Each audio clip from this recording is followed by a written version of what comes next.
بسم اللہ الرحمن الرحیم۔ عالم مادہ میں رہتے ہوئے انسان اس ماحول کو اپنے اوپر کر لیتا ہے، قبول کر لیتا ہے۔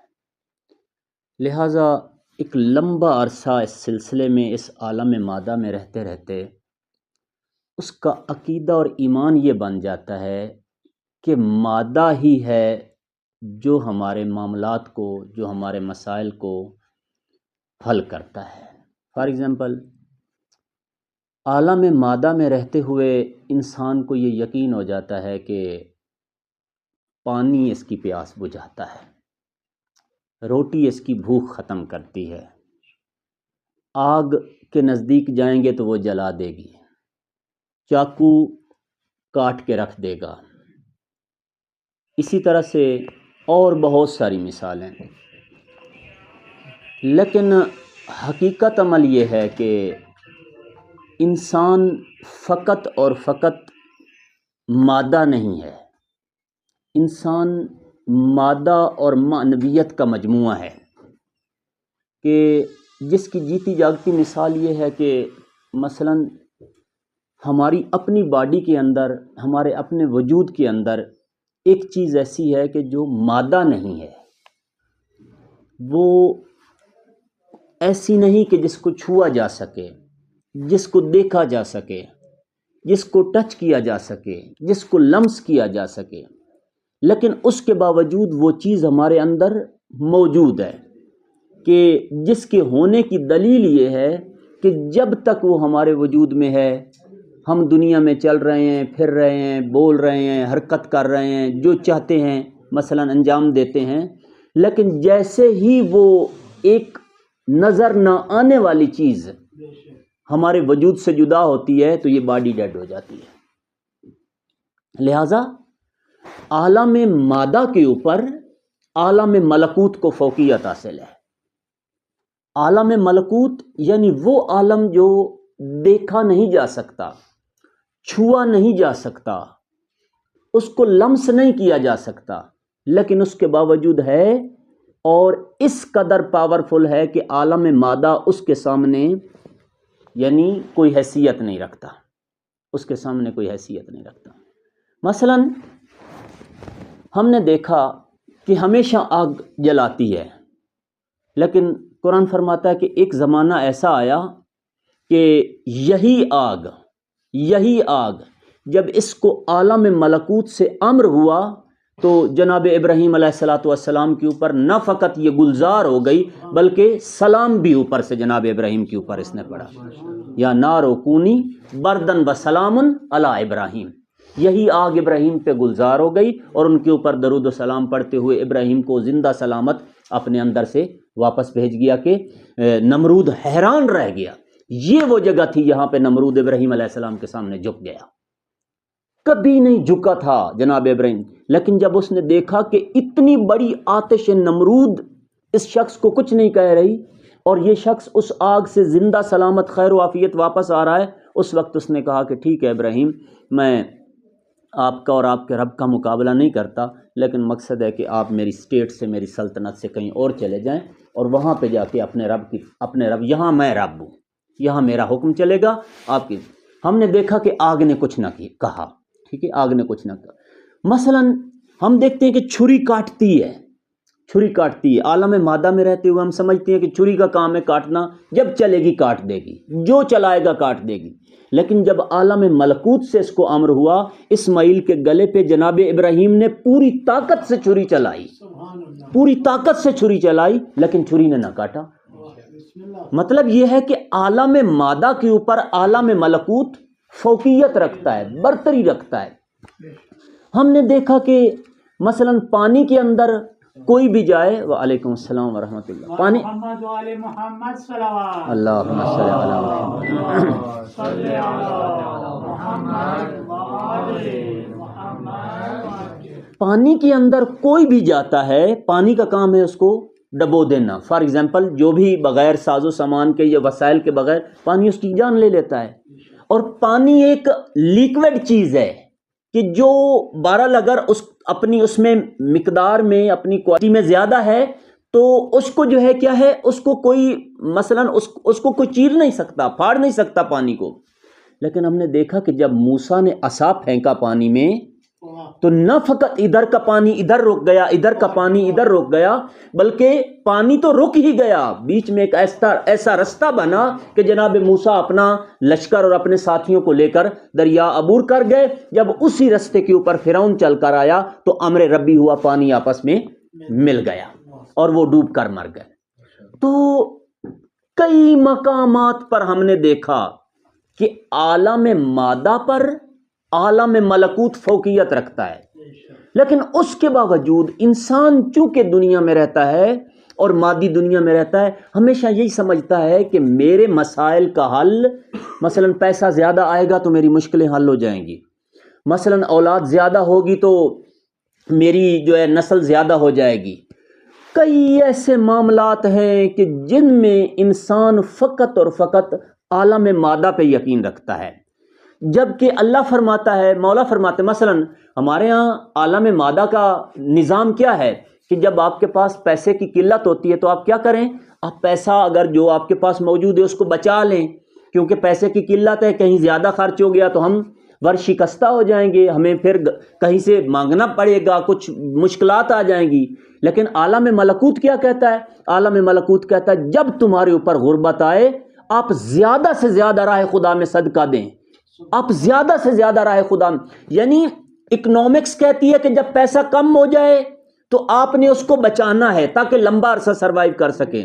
عالم ملکوت کہتا ہے کہ نہ، جب کم ہوتا ہے اسی وقت آپ زیادہ دیں، اسی وقت آپ زیادہ دیں اگر آپ امیر ہونا چاہتے ہیں تو اسی وقت. صادق آل محمد فرماتے ہیں، صلوات پڑھ لیجئے مولا کی ذات پر، اللہم صلی علی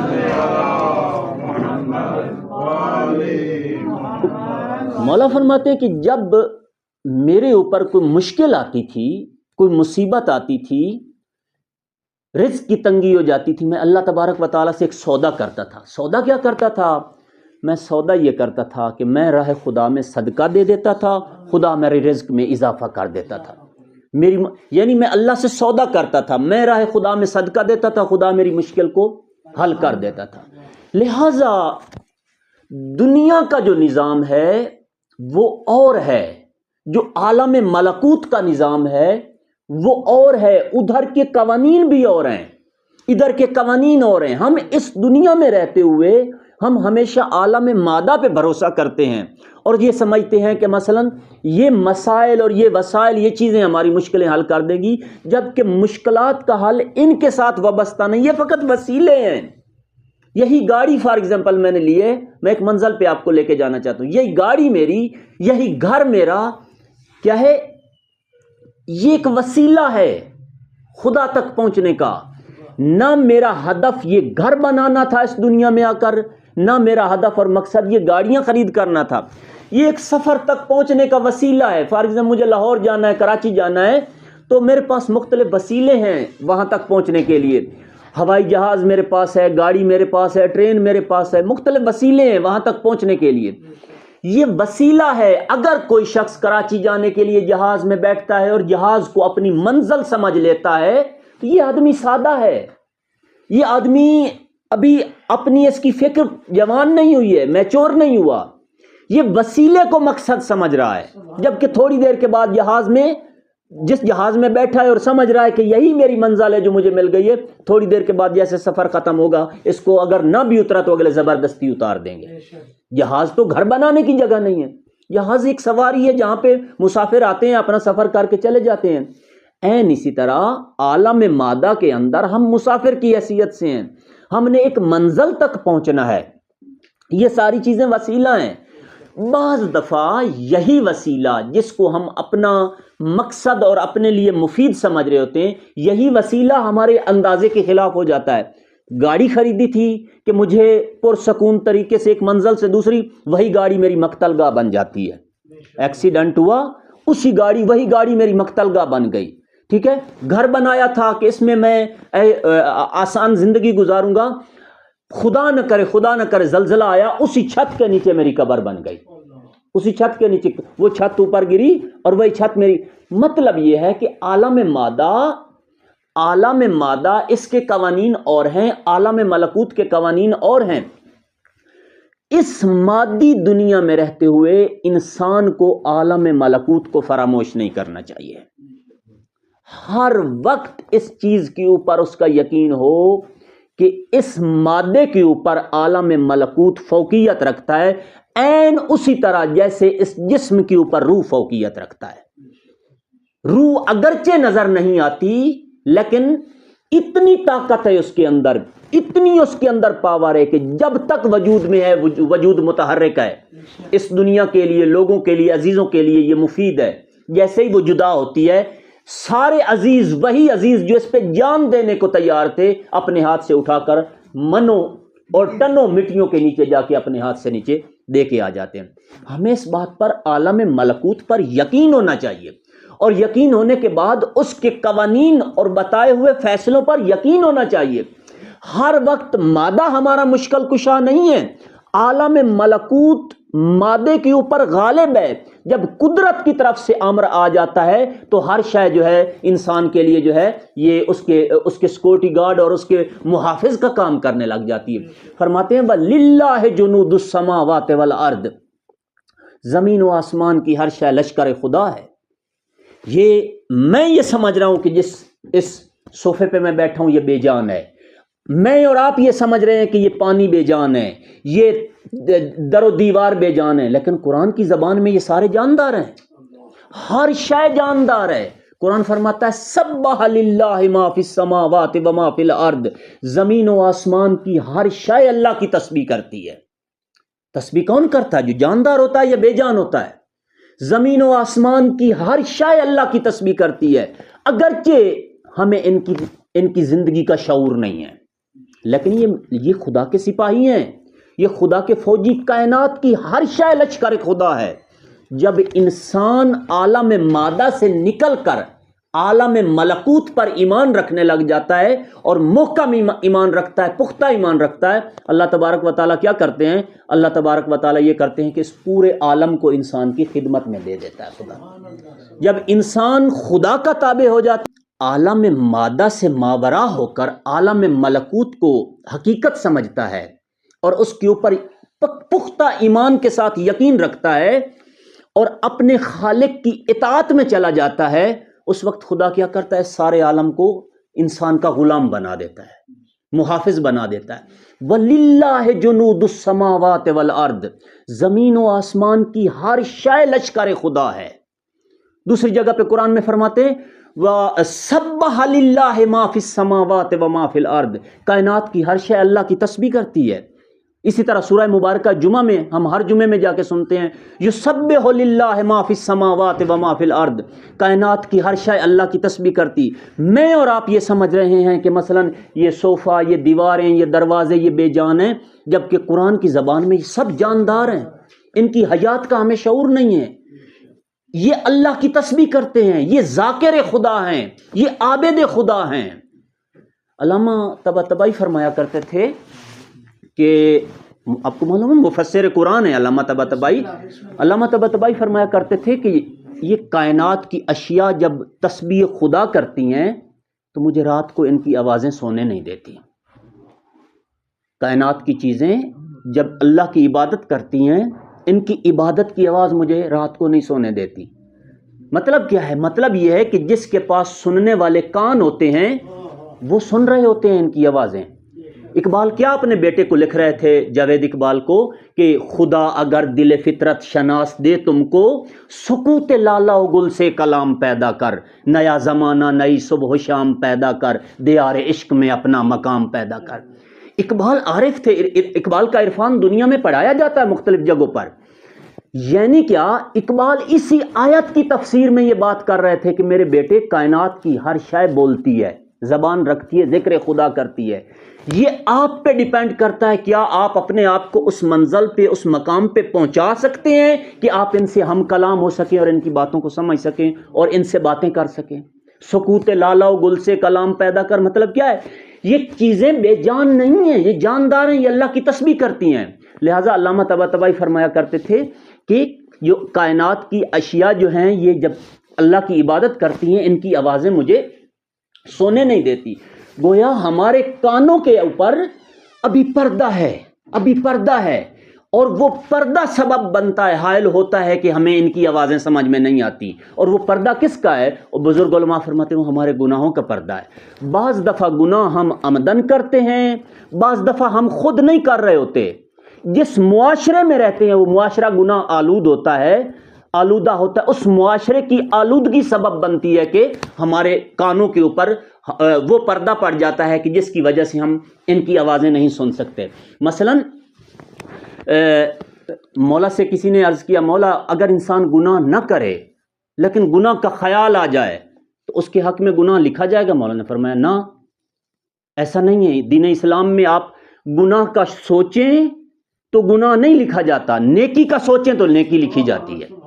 مثلا میں نے سوچا کہ پروردگار میرے پاس پیسہ ہوتا، مال ہوتا، میں بہت بڑا امام بارگاہ بنوا دیتا، مسجد بنوا دیتا، اتنے لوگوں کو کھانا کھلاتا. البتہ میں یہاں پہ یہ چیز عرض کرتا چلوں، شاید پہلے بھی کسی وقت میں نے عرض کیا تھا، عبادات 3 قسم کی ہوتی ہیں. مومن قیس ہوتا ہے. عبادات 3 طرح سے انسان انجام دیتا ہے. ایک انفرادی، جیسے ہم تنہا نماز پڑھتے ہیں. ایک اجتماعی، جیسے با جماعت نماز پڑھتے ہیں، جمعہ اکٹھا پڑھتے ہیں، حج جا کے اکٹھی پڑھتے ہیں. ایک عبادت ایسی ہے نہ انفرادی ہے نہ اجتماعی ہے، وہ تمام عبادتوں سے افضل ہے، اور وہ عبادت تاریخی ہے.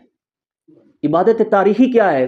عبادت تاریخی یہ ہے کہ خلقت آدم سے لے کر اس وقت تک جس کسی نے اطاعت پروردگار عالم کی ہے، میں فقط نیت کروں اور سچی نیت کروں، کاش میں ان کے ساتھ ہوتا اور ان کے ساتھ مل کر میں بھی اللہ کی اطاعت اور بندگی کرتا.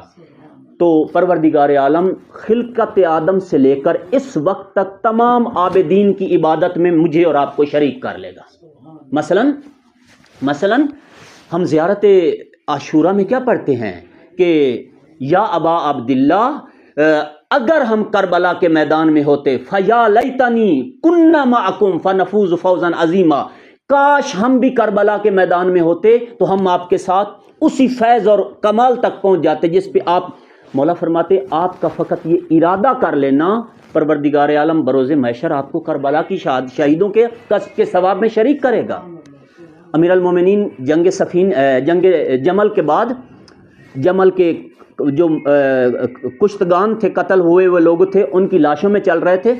تو ایک شخص نے کہا مولا کاش آج میرا بھائی بھی ہوتا. تو مولا نے فرمایا آپ کا بھائی ہوتا تو کیا ہوتا؟ کہا مولا آج اگر وہ ہوتا کس قدر خوش ہوتا. مولا 25 سال آپ کی گوشہ نشینی دیکھ دیکھ دیکھ دیکھ کے اس خون کے آنسو روتا تھا کہ علی جیسا امام کیسے دیوار کے ساتھ لگ گیا. مولانا نے فرمایا کہ اگر وہ ہوتا تو ہماری اس کامیابی پہ خوش ہوتا، چونکہ جنگ جمل مولا علیہ السلام نے ظاہراً جیتی تھی، ہماری کامیابی. اس نے کہا مولا وہ خوش ہوتا. امام علیہ السلام نے فرمایا سن، اس وقت سے لے کر خلقت آدم تک پیچھے اور اس وقت سے لے کر طلوع آفتاب قیامت تک آگے، جو کوئی بھی میں علی کی اس کامیابی پہ خوش ہوگا بروز قیامت ہمارے جنگ جمل کی ثواب میں وہ بھی شریک ہوگا. صلوات پڑھیں محمد و آل محمد، اللہم صلی علی محمد. بروز محشر ہماری اس جنگ جمل کی فتح کے اندر وہ بھی اس ثواب میں. گویا یہ عبادت تاریخی ہے. ہم اگرچہ اس زمانے میں نہ تھے، ایک شخص دوڑتا دوڑتا آیا کہ میں رسول اللہ کے ساتھ باجماعت نماز پڑھوں، لیکن جب پہنچا تو نماز ہو چکی تھی. ایک دفعہ اس کے دل سے ایک لمبی سانس نکلی، اف ہو میں جماعت سے رہ گیا. رسول کوئی ساتھ عارف کھڑا تھا، اس نے کہا خوب رہ گیا جماعت سے؟ کہا رہ گیا. کہا پھر سودا کرنا؟ کہا کیا سودا؟ کہا کہ یہ جو میں نے جماعت کے ساتھ نماز پڑھی ہے یہ ثواب مجھ سے لے لے، اور یہ جو تیرے سینے سے ایک ٹھنڈی آہ نکلی ہے کہ اس کا جو ثواب ہے یہ مجھے دے دے. اس نے کہا میری آہ کی کیا قیمت ہے جو رسول کے پیچھے نماز پڑھنے کی قیمت ہے؟ اس نے کہا سودا کر لے. اس نے کہا ہو گیا. اس نے کہا ہو گیا. عالم خواب میں دیکھا اس نے، رات کو عالم خواب میں دیکھا کہ وہ جو ٹھنڈی آہ اس نے لی تھی، حسرت کی تھی کاش میں پیغمبر کے پیچھے نماز پڑھتا. کسی نے اس کو، ملک نے آ کے اس کو عالم خواب میں بتایا، بہت بڑا خسارہ کیا، اصل چیز وہ لے گیا، تو پیچھے رہ گیا. گویا نیت مومن کو اس کے عمل سے زیادہ اس کی نیت کا ثواب ہے. یہ عبادت تاریخی. میں یہاں پہ روکوں نہیں. لہٰذا عالم مادہ کے اوپر عالم ملکوت فوقیت رکھتا ہے، اور جب ہمارا عالم ملکوت پر یقین ہو جاتا ہے تو پروردگار عالم کیا کرتا ہے؟ پورے کے پورے عالم کو ہماری غلامی میں دے دیتا ہے۔ پیغمبر گرامی اسلام کا ایک شخص سخت دشمن تھا، قاتل تھا، گویا 24 گھنٹے اسٹو میں رہتا تھا، کسی وقت مجھے موقع ملے میں ان کا سر تن سے جدا کروں۔ اتفاق سے رسول اللہ کسی سفر میں تھے، یہ تعاقب کر رہا تھا پیغمبر کا۔ پیغمبر کسی جگہ پہ بہرحال جو بھی ہوا ایک درخت کے نیچے بیٹھے، وہیں پہ پیغمبر لیٹ گئے۔ جب لیٹے تو حضرت کی جو تلوار تھی وہ سائیڈ پہ حضرت نے رکھ دی۔ یہ نرم نرم نرم نرم پاؤں رکھتا ہوا آیا کہ جیسے مثلا پیغمبر کو آواز نہ آئے، یکدم تلوار اٹھائی اور دونوں ہاتھوں سے پیغمبر کے سر پہ دراز کر کے کہتا ہے اے محمد اب تجھے مجھ سے کون بچا سکتا ہے؟ حضور نے ایک دفعہ آنکھ کھولی، بڑے اطمینان سے کہا اللہ کا کہنا تھا، یہ تو پہلے ہی اللہ سے، یعنی چونکہ جب پیغمبر نے ایک غیب والے اللہ کا تعارف کروایا تو ان کے زمینی اللہ کو سارے جھوٹے ہو گئے، اس کو پہلے ہی غصہ تھا لفظ اللہ سے۔ جیسے ہی کہا پیغمبر نے فرمایا کہ اللہ تو اس کو غصہ کہتا ہے اللہ، ایک دفعہ تلوار مارنے لگا، زمین جس پتھر کے اوپر پاؤں رکھ کے کھڑا تھا، پاؤں نیچے سے، پتھر نیچے سے سرکا زمین پر گرا، تلوار چھوٹی، تلوار وہ جا گری اور خود زمین کے منہ کے بل زمین پر گر گیا۔ پیغمبر نے تلوار اٹھا فرمایا اب تو بتا، تجھے مجھ سے کون بچا سکتا ہے؟ کہتا ہے کہ کوئی بھی نہیں مگر یہ کہ آپ کا لطف و کرم مجھے میری جان بخش دے تو، ورنہ کوئی نہیں بچا۔ رسول خدا نے فرمایا جاؤ۔ خیر وہاں پہ مسلمان نہ ہوا، دوسری جگہ پہ گیا، کسی نے پوچھا کدھر سے آ رہے ہو؟ کہا ایک کریم شخص کے پاس سے آ رہا ہوں۔ کہا کیسے؟ پھر سارا قصہ اس کو سنا، بعد میں یہ مسلمان ہو گئے۔ مطلب کیا ہے؟ مطلب یہ ہے کائنات کی ہر شے لشکر خدا ہے، وہ جو پتھر اس کے پاؤں کے نیچے تھا وہ خدا کا سپاہی تھا، وہ خدا کا فوجی تھا۔ اور جب انسان دیکھیں فوجی نے کیسے نبی کی جان بچا لی، کیسے نبی کی جان بچا لی؟ جب انسان خدا کے حوالے خود کو کر دیتا ہے، اس وقت پروردگار عالم یہ ساری کی ساری چیزیں انسان کی خدمت میں دے دیتا ہے، یہ سارا لشکر انسان کا محافظ و مددگار بن جاتا ہے۔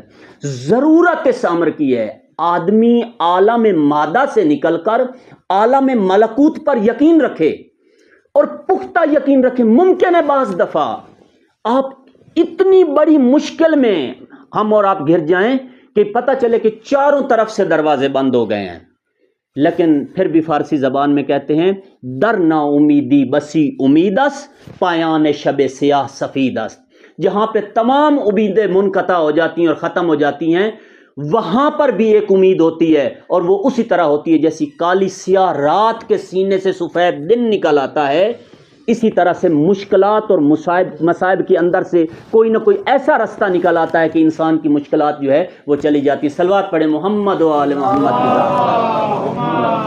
صلی علی محمد و آل۔ ہم کیسے اس سطح پہ پہنچیں کہ عالم ملکوت ہمارا ناصر و مددگار ہو جائے؟ بہرحال یہ دنیا ایک دارالعمل بھی ہے اور امتحان گاہ بھی ہے، کمرہ امتحان بھی ہے کہ جہاں ہر بندہ اپنا اپنا امتحان دے رہا ہے۔ صبح سے شام تک، شام سے صبح تک ہر بندہ امتحان دے رہا ہے، اور قرآن فرماتا ہے تمہارے کندھوں پہ 2 فرشتے بیٹھے ہیں، کرامن کاتبین ان کا نام ہے، کرامن کاتبین یکتبون ما تفعلون، جو کچھ بھی تم کرتے ہو وہ لکھ لیتے ہیں۔ تو اس عالم میں پروردگار عالم انسان کو ضرور آزماتا ہے، جب تک آزمائش نہ آئے اس وقت تک اس کو کمال نہیں ملتا۔ یعنی جو جتنے بھی بزرگ تشریف فرما ہیں یہاں پہ، ہم سب نے دیکھا کہ جب ہم اپنے اسٹوڈنٹ لائف میں تھے ہمارا گریڈ بلند اسی زمانے ہوتا تھا جب ایک امتحان سے گزرتے تھے۔ جب تک کوئی امتحان سے نہیں گزرتا گریڈ بلند نہیں ہوتا۔ امتحان مثلا کوئی وہ سادی چیز نہیں ہوتی، بعض دفعہ راتوں کو جاگنا پڑتا ہے، زحمت کرنی پڑتی ہے، مشکلات اٹھانی پڑتی ہیں، سبق یاد کرنا پڑتا ہے، دماغ میں رکھنا پڑتا ہے، کتنی مشکل ہوتی ہے۔ امتحان سے گزرنے کے بعد اور جو امتحان نہیں دیتے آپ کو معلوم ہے قد بے شک ان کے بلند ہو گئے، عمریں ان کی ہمارے برابر ہیں، لیکن وہ آج ادھر رہ گئے جہاں پہ آج سے 25 سال 30 سال پہلے تھے، لیکن جنہوں نے امتحان دیا وہ بلند ہو گئے۔ امتحان اللہ لیتا ہے پھر انسان کے درجے بلند ہوتے ہیں۔ امتحان نہ فقط ہم جیسے لوگوں کا ہوتا ہے، امتحان نبیوں کا بھی ہوتا ہے، نبیوں کے بھی امتحان ہوئے۔ جناب ابراہیم کا ہم نے ابھی ذکر کیا، کیا بیٹے کی گردن پہ چھری چلانا پڑی یا نہ چلانا پڑی؟ کہ جناب ابراہیم نے فرمایا کہ یا بنیا انی ارا فی المنام انی اذبحک، بیٹا میں نے خواب میں دیکھا کہ میں آپ کو ذبح کر رہا ہوں، فانظر ماذا تری، آپ کی کیا رائے ہے؟ انہوں نے کہا یا ابت افعل ما تؤمر ستجدنی انشاء اللہ من الصابرین، بابا جان جو آپ کو حکم ملا ہے آپ اس کو پورا کریں، انشاءاللہ مجھے صابرین میں سے پائیں گے۔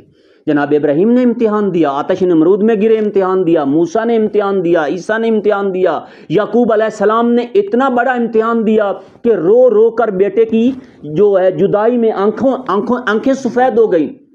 نبیوں کے امتحان ہوئے، انسان کا ہمارا بھی امتحان ہوتا ہے۔ اللہ تبارک و تعالیٰ کیسے امتحان لیتا ہے؟ بعض دفعہ پروردگار حلال کے دروازے بند کر دیتا ہے۔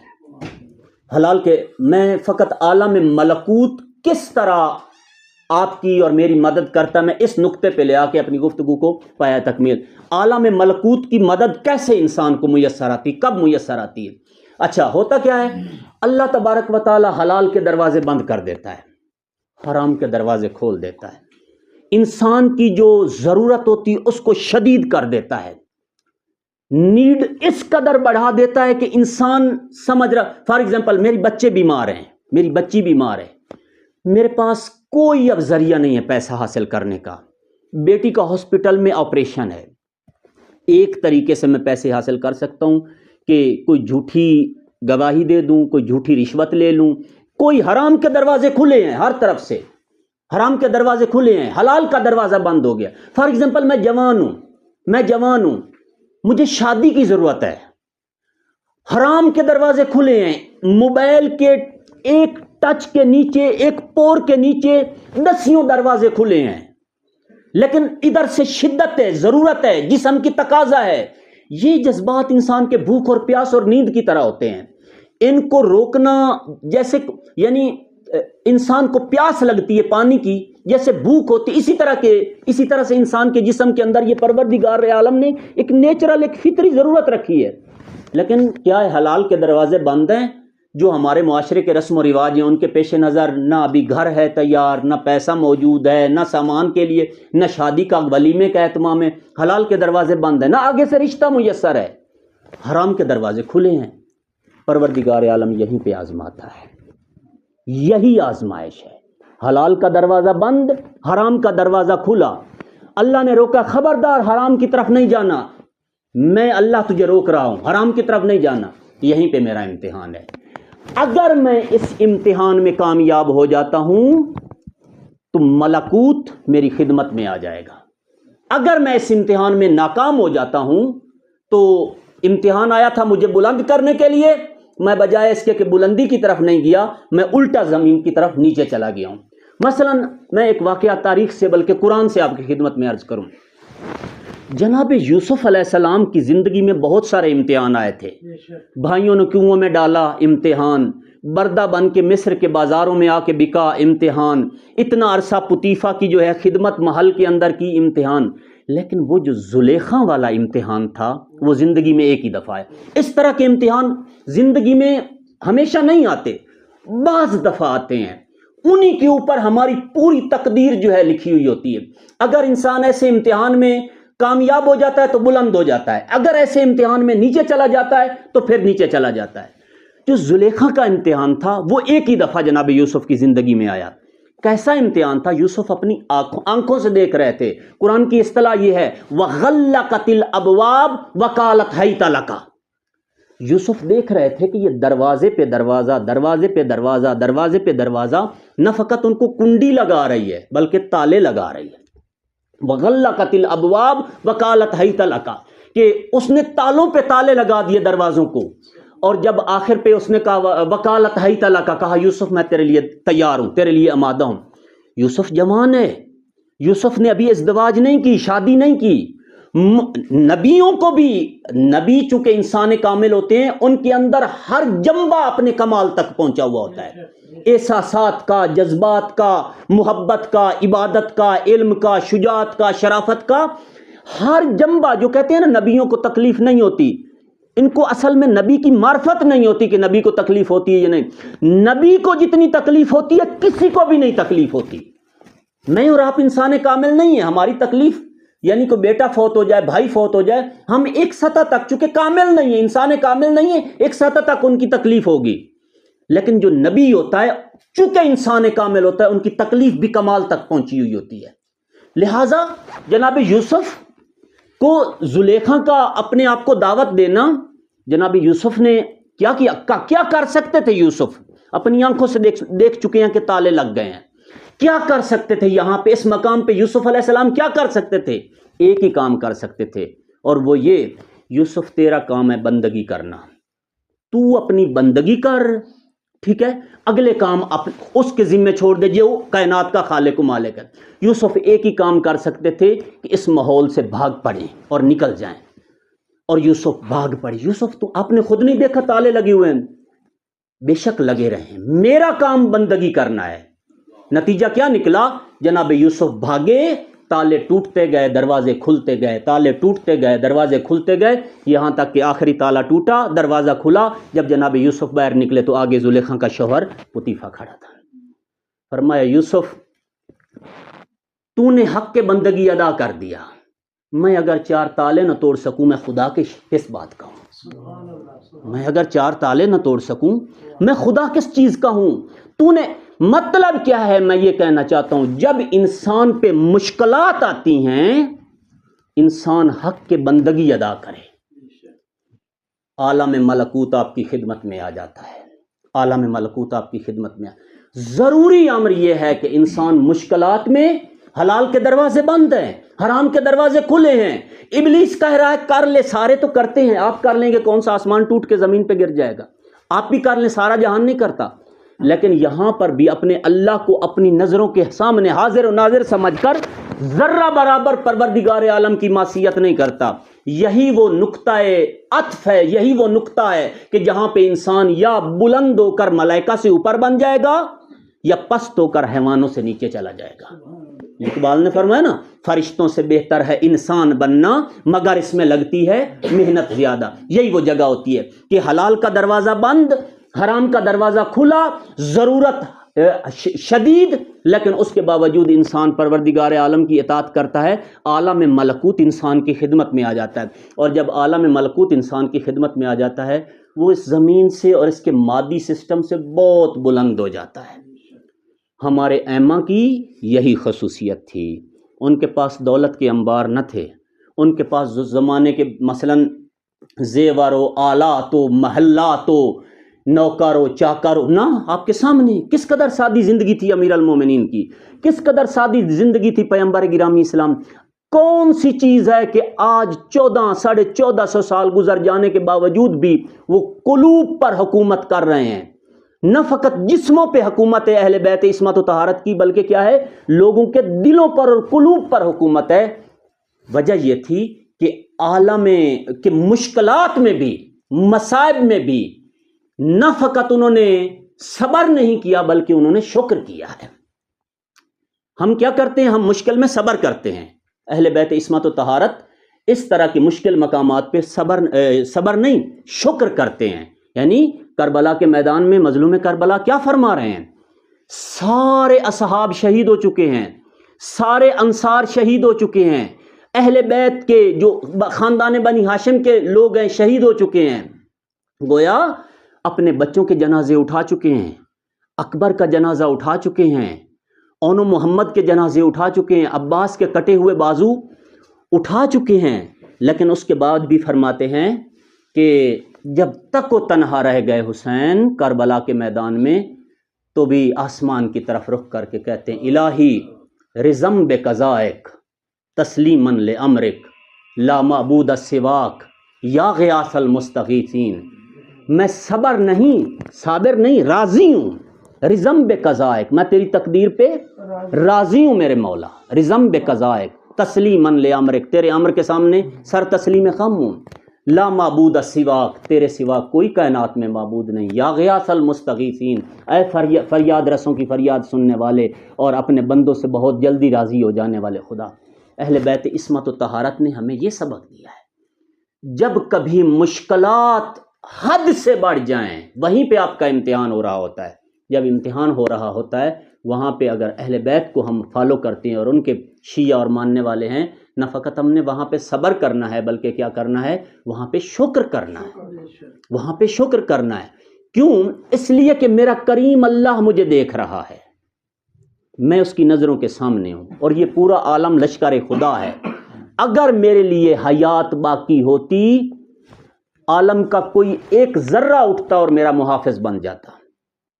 ابھی خدا کو مطلوب یہی ہے کہ میں واپس چلا جاؤں اس کے پاس، خدا کی بارگاہ میں واپس چلا جاؤں۔ انا للہ و انا الیہ راجعون، خدا سے آئے ہیں، خدا کی طرف سے آئے ہیں اور خدا ہی کی طرف ہم جانے والے ہیں۔ بہرحال عصر عاشور کے بعد دو جملے مصیبت اہل بیت کے بھی آپ کی خدمت میں عرض کر دوں۔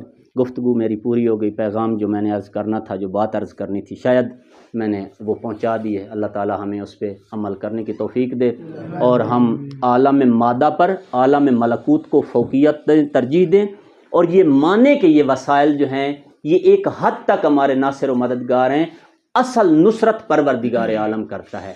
یہ پیسے، یہ مال، یہ گھر، یہ ساری چیزیں وسیلہ ہیں خدا تک پہنچنے کا، یہ ہمارا ہدف اور مقصد نہیں ہے۔ ہدف اور مقصد خدا کی رضا حاصل کرنا ہے، کہ جو کوئی ممکن ہے بعض لوگ جو ہیں وہ جھونپڑے میں بیٹھ کر یہ رضا حاصل کر لیں، بعض محلات میں رہ کر بھی یہ رضا الہی حاصل نہ کر سکے۔ بہرحال عصر عاشور کے بعد چند ایک واقعات ایسے ہوئے، تاریخ عالم آج تک ان کو بہرحال بھلا نہیں سکی، تاریخ بشریت آج تک ان کو بھلا نہیں سکی۔ پہلا واقعہ یہ ہوا کہ جب سید الشہداء کی شہادت ہو گئی تو ایک مرتبہ سید الشہداء کا سر نوک نیزہ پہ بلند ہوا۔ ابھی آپ نے ایام فاطمیہ گزارے، ایام فاطمیہ میں جو بہرحال جناب زہرا کی مقتل جنہوں نے پڑھی ہے وہ جانتے ہیں کہ امیر المومنین نے جناب زہرا کو دفن کرنے کے بعد بی بی کے جو استعمال کی چیزیں تھیں بچوں سے اوجھل کر دی تھی، بچوں سے چھپا دی تھی۔ بی بی کی چادر اٹھا کے چھپا دی تھی، بی بی کا مسلح اٹھا کے چھپا دیا تھا، یہاں تک کہ بی بی کا بستر لپیٹ دیا تھا۔ کیوں یا علی ایسا کیوں کر رہے ہیں؟ اس لیے کہ کہیں زینب و کلثوم کی نظر ان چیزوں پہ پڑے اور ان کو ماں کی یاد نہ آ جائے، ان کو ماں حسنین کو اپنی ماں یاد نہ آ جائے اور بچے رونے نہ لگ جائیں اپنی ماں کو یاد کر کے۔ علی نے یہ ساری چیزیں اٹھا کر چھپا دی۔ میں کہتا ہوں مولا آپ جناب زہرا کی ہر چیز اٹھا کر چھپا دیں، اس جلے ہوئے دروازے کے ساتھ کیا کریں گے؟ اس در و دیوار کے ساتھ کہ جہاں محسن شہید ہوا تھا، اس کے ساتھ کیا کریں گے؟ لیکن کربلا کی مصیبت عجیب مصیبت تھی۔ وہاں پہ امیر المومنین بچوں کی آنکھوں سے ماں کی بچی ہوئی چیزیں اور استعمال کی چیزیں چھپا رہے تھے، لیکن یہاں پہ حسین کی بیٹی کو بابا کا سر دیکھنا پڑ گیا نوک نیزہ پر۔ حسین علیہ السلام کے اہل بیت کو وہاں پہ علی ہر چیز چھپا رہے، بلکہ جناب زہرا جب رسول اللہ کا وصال ہوا تو پیغمبر کو جس چادر کے نیچے علی نے غسل دیا تھا، علی مولا نے وہ چادر جناب زہرا سے چھپا دی تھی۔ 3 دفعہ پیغمبر کے بعد جناب زہرا کو غش آئی ہے۔ ایک دفعہ جب فرمایا بلال میرے بابا کے بعد آپ بھی ہم کو چھوڑ گئے ہیں۔ کہا بی بی شہزادی کیا ہوا؟ کہا بلال کیوں نہیں اذان دیتے؟ کہا بی بی میں ابھی اذان دیتا ہوں۔ جب بلال نے لہجہ بلالی میں پیغمبر کے زمانے والی اذان دی، روایت بتاتی بی بی زہرا کو غش آ گیا، بابا کا زمانہ یاد آیا۔ ایک دفعہ بی بی کو اس وقت غش آیا کہ فرمایا یا علی جس چادر کے نیچے میرے بابا کو غسل دیا تھا یہ چادر علی مولا نے چھپا دی تھی، یہ چادر چھپا دی تھی، وہ چادر کدھر ہے؟ علی علیہ السلام نے وہ چادر نکال کے لے آئے۔ جیسے ہی جناب زہرا نے وہ چادر دیکھی اپنے بابا کے غسل والی، چادر کو سینے سے لگایا، بی بی کو پھر غش آ گیا۔ علی مولا نے جناب زہرا سے پیغمبر کی چادر چھپائی، علی مولا نے جناب اپنے حسنین کریمین اور زینب و کلثوم سے ماں کے آثار چھپائے۔ لیکن قربان جاؤں کربلا والوں کی مصیبت پر، یہاں علی بچوں سے ماں کی چیزیں چھپا رہے ہیں، وہاں سکینہ کے سامنے جناب حسین کا سر کٹا ہوا، سر نوک نیزہ پر سوار ہے۔ چند ایک واقعات تاریخ کربلا میں عصر عاشور کے بعد ایسے ہوئے ہیں جنہوں نے تاریخ عالم کو شرما دیا۔ پہلا واقعہ کہ ابھی حسین علیہ السلام شہید ہوئے تھے یا ایک مرتبہ سر نوک نیزہ پر بلند ہو گیا، پہلا واقعہ۔ دوسرا واقعہ ابھی سر کو دیکھنے والا غم اہل بیت کے دلوں پہ باقی تھا، یا ایک مرتبہ زینب کبریٰ نے کہا سجاد یہ میدان میں کسی چیز کے ٹوٹنے کی مجھے آواز آ رہی ہے، میرا بھائی تو شہید ہو گیا، سر تو نوک نیزہ پہ سوار ہو گیا، اب یہ کیا چیزیں ٹوٹ رہی ہیں، مجھے کسی چیز۔ امام نے فرمایا پھپھی اماں یہ میرے بابا کے جسم پہ گھوڑے دوڑا رہے ہیں، بابا کے پسلیوں کے ٹوٹنے کی آواز آ رہی، بابا کی پسلیاں ٹوٹ رہی ہیں، اجرکم اللہ اجرکم، بابا کی پسلیاں ٹوٹ رہی ہیں۔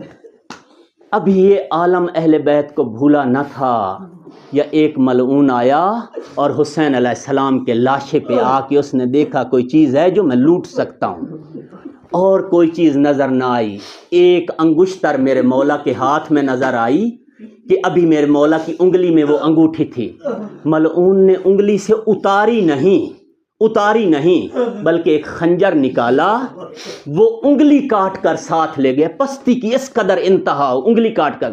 ابھی اہل بیت یہ غم نہ بھولے تھے، یا ایک مرتبہ حکم ملا لوٹو تبرکات علی و بطول کو، قیدی بنا کے لے چلو آل رسول کو۔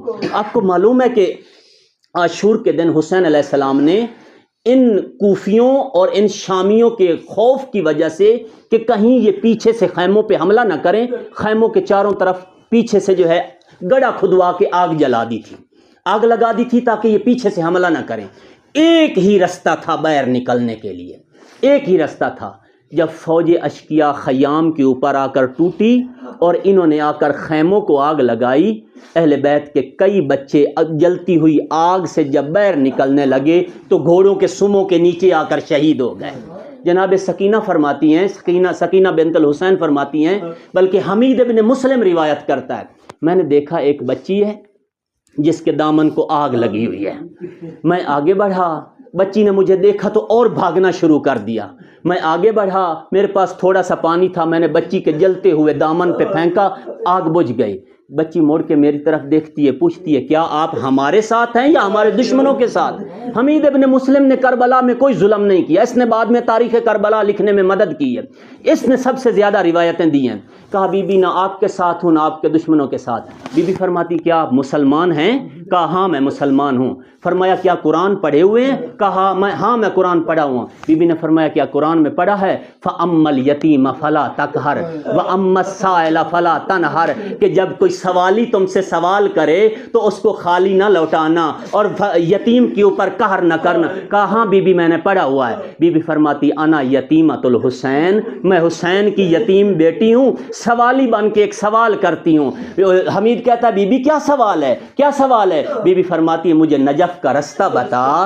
کہا نجف کا رستہ بی بی کیوں پوچھتی ہو؟ کہا دادا علی کے پاس جاتی ہوں، جا کے کہتی ہوں دادا علی آپ تو نبیوں کے مشکل کشا تھے، آج سارا دن ہمارا گھر لٹتا رہا، میرے بھائی شہید ہو گئے، میرے بابا کی لاش پہ گھوڑے دوڑائے گئے، ہمارے خیموں کو آگ لگا دی، ہم یتیموں کے اوپر کسی کو ترس نہ آیا، بابا جان آپ تو نبیوں کے مشکل کشا ہیں، کیا ہماری مشکل کشائی کرنے کے لیے کربلا میں نہیں آئیں گے؟